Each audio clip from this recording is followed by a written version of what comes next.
Dear viewers, अस्सलाम वालेकुम। आज काफ़ी दिनों के बाद एक अहम मसला आपके साथ डिस्कस करने के लिए आपकी खिदमत में हाज़िर हुआ। वाक़यात कुछ यूँ हैं कि कल बरोज़ इतवार मोरखा 14 नवंबर 2021 बसिलसिला एक ज़ाती काम के लाहौर जाना हुआ और लाहौर जाने के लिए जो रास्ता अपनाया वो लाहौर सियालकोट मोटरवे थी।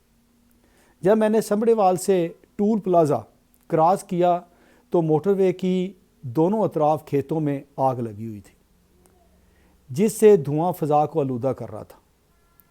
ये सिलसिला समड़ेवाल से लेकर लाहौर तक जारी रहा और सारा रास्ता यही सिलसिला जारी था। कहीं पर आग लगी हुई थी और कहीं पर आग ने तमाम चावल की फसल की बाकियात को जलाकर सारे के सारे खेत को आग की राख से काला कर रखा था। जो खेत सोने की मानद सोना उगलते हैं उनको कोयला की मानद बना दिया गया था। मुझसे रहा नहीं गया और मैंने एक जगह गाड़ी को रोका और रुक कर खेतों की वीडियो बनाई और बाकायदा अपने फेसबुक पेज पर भी अपलोड कर दिया। लेकिन फिर भी तशनगी नहीं बुझी कि हुकूमत वक्त इस पर कैसे एक्शन लेगी। जो मैंने फेसबुक पेज पे जो मैंने वीडियो अपलोड की वो आप देख सकते हैं। लिहाजा आज आपकी खिदमत में बज़रिया अपने AHTV चैनल पर हाज़िर खिदमत हुआ हूँ ताकि आपको बता सकूँ कि हमारे मुल्क में कानून मौजूद हैं लेकिन उनकी अमलदारी ना हो पाती है। दुनिया में ओज़ोन लेयर का मसला जो है वो भी आपने सुना होगा, उस पर भी कन्वेंशन हुई हैं, लेकिन जो सबसे अहम कन्वेंशन हुई वो वियना कन्वेंशन 1985 कहलाती है, जिसमें ये भी बताया गया है कि अगर किसी मुल्क में कोई पोल्यूशन जो है वो उसका मौजब बनता है तो वो पोल्यूशन जो है वो अपने मुल्क से दूसरे मुल्क तक नहीं पहुंचाएगा। अगर वो ऐसा करेगा तो उसके ख़िलाफ़ जो है वो क्या कार्रवाई होगी, वो कन्वेंशन वियना कन्वेंशन में इसके हवाले से बताया गया। माहौलियात की बाबत जो है जो कानून पाकिस्तान में मौजूद हैं उसको पीपा 1997 जो है वो यानी पाकिस्तान इन्वायरमेंटल प्रोटेक्शन एक्ट 1997 कहा जाता है। इस कानून की सेक्शन 2 सब क्लास 1 जो है वो एडवर्स एनवायरमेंटल इफ़ेक्ट के बारे में बताती है। इस तरह इस दफ़ा की सब क्लास B जो है वो पोल्यूशन की तारीफ़ करती है और सब क्लास 2 एग्रीकल्चर वेस्ट की तारीफ़ बताती है जिसमें एग्रीकल्चर एक्टिविटी शामिल हैं और सेक्शन 2(3) जो है वो एयर पोल्यूशन की तारीफ़ करता है।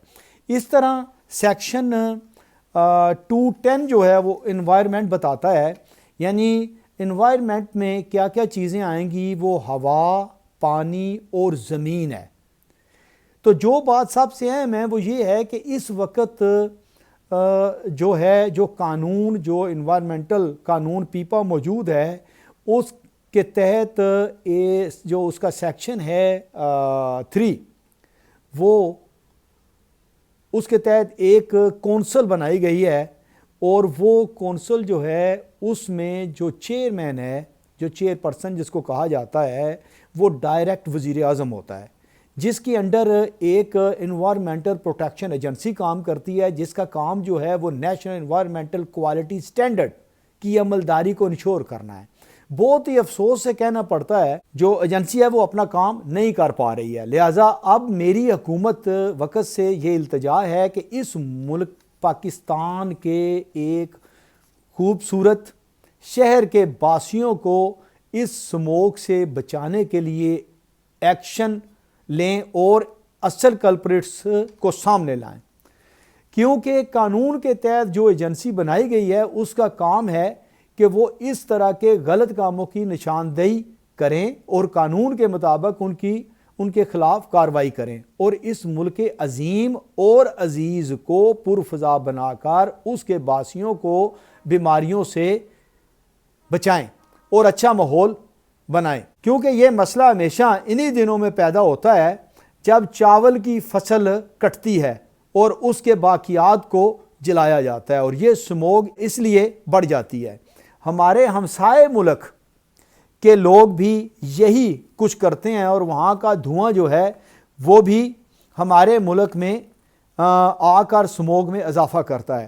اس بابت بھی حکومت وقت کو چاہیے کہ ویانا کنونشن کے تحت بھی قانون کے مطابق ان ممالک کے خلاف کارروائی کرے کہ جو ملک پولوشن کا باعث بن رہا ہے اور اس کی پولوشن جو ہے وہ دوسرے ممالک کو نقصان پہنچا رہی ہے۔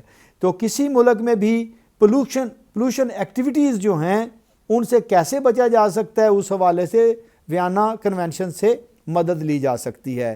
لہٰذا ایک دفعہ پھر میری حکومت وقت سے التجا ہے کہ خدا را یہ جو سموگ ہے، جو اس سموگ سے جو فصلوں کے باقیات جو ہیں جن کو جلایا جاتا ہے، اور یہ خاص طور پر انہی دنوں میں، ہر سال انہی دنوں میں سردیوں کا جب آغاز ہوتا ہے، جب چاول کی فصل کٹتی ہے تو اس کو کاٹنے کے بعد اس کے باقیات کو جلانے کی وجہ سے فضا جو ہے وہ آلودہ ہو جاتی ہے اور نمی کی وجہ سے وہ سموگ میں تبدیل ہو جاتی ہے۔